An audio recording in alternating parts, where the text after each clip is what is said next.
Magandang umaga mga kahuan, narito na ang Pag-asa Weather Update today. Narito na ang lagay ng ating panahon ngayong araw ng Biyernes, August 21, 2026. Ninoy Aquino Day po ngayon.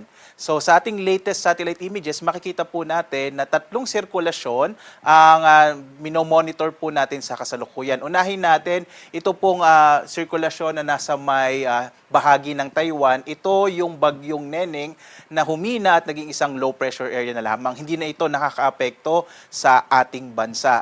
Yung isa pong panibagong sirkulasyon na minomonitor natin, ito po yung nasa labas ng Philippine Area of Responsibility, nasa medium chance po ito na maging bagyo, at ito ay nasa mahigit around 1,700 kilometers silangan ng Mindanao. Base sa ating pinakauling datos, hindi ito papasok ng Philippine Area of Responsibility. Maari po ito maging bagyo pero inaasa natin na malulusaw din agad. Kaya po hindi ito masyadong makakaapekto hindi ito makakaapekto sa ating bansa. Ang isa pang minomonitor natin ay itong may international name na SODEL. Si Severe Tropical Storm SODEL ay nasa halos 2,700 kilometers silangan ng southeastern Luzon. Ito po kasi yung bagyo na maaring pumasok ng Philippine Area of Responsibility bandang araw ng Linggo o hanggang sa Lunes. So ito po yung mga minomonitor natin na mga sirkulasyon. Again, lahat po sila nasa labas ng Philippine Area of Responsibility.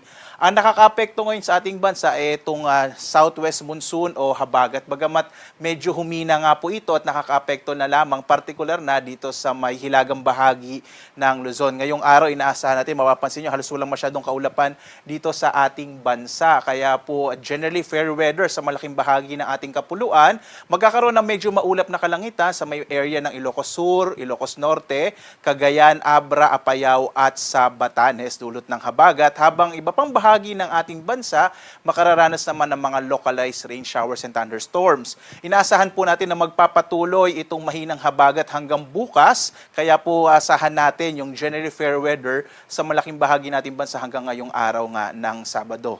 Pagdating ng Linggo hanggang Lunes, Martes, inaasahan natin na muling lalakas yung habagat, dulot nga nitong minomonitor natin na bagyong SODEL. So dito po sa Luzon, inaasahan po natin posibleng medyo maulap na kalangitan na may mga kalat-kalat na mga pagulan, pagkilat, pagkulog sa may bahagi ng Ilocos Norte, Ilocos Sur, Abra, Apayao, gayon din sa Cagayan at sa Batanes. Sa nalabing bahagi ng Luzon, makapapansin po natin, mga localized thunderstorms naman yung mararanasan. Mas makikita natin yung haring araw dito sa may bahagi nga ng Luzon sa araw na ito hanggang bukas, araw ng Sabado.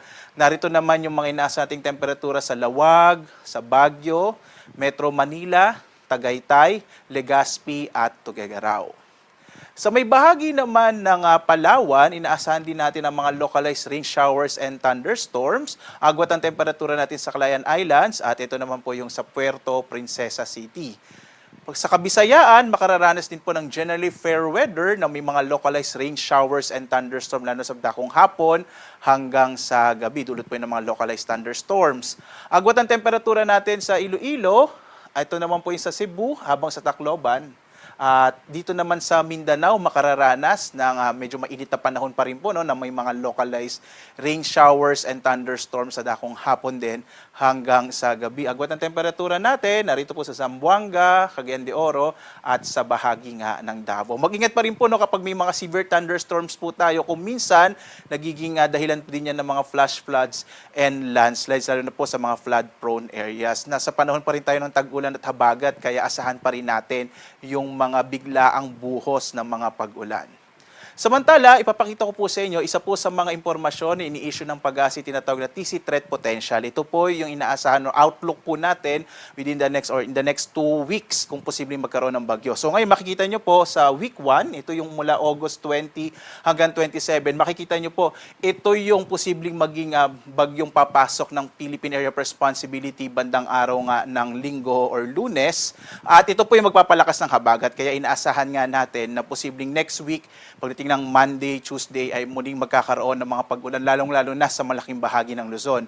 Pagdating po ng katapusan ng Agosto hanggang sa pagsisimula ng Setyembre, posibleng meron ulit na isa panibagong bagyo na susunod doon sa bagyong SODEL na maaaring pumasok ng PAR. Ito pong ating TC Threat Potential, ito po yung nagbibigay sa atin ng idea. At dahil nga po ang forecast natin habang tumatagal ay mas bumababa yung accuracy. Dahil nga po 2 linggo pa ito, maaari pa rin magkaroon ng mga pagbabago. Kaya po patuloy na payo ng pag-asa ay lagi po tayong mag-update sa mga isyong inilalabas, sa mga information, mga ini-issue natin ng mga impormasyon para po lagi tayong updated sa lagay ng ating panahon. Samantala, sa lagay ng ating karagatan, wala po tayong naka-issue na gale warning sa anumang bahagi ng ating bansa. Ibig sabihin, ligtas sa pumalaot yung mga sasakyang pandagat mga bangka sa mga baybayin ng ating kapuluan. Bagamat ang patuloy na payo ng pag-asa kapag may mga thunderstorm, kung minsan po nagpapalakas siya ng alon, kaya iba yung pag-iingat lalong-lalo na sa mga maliliit na mga bangka.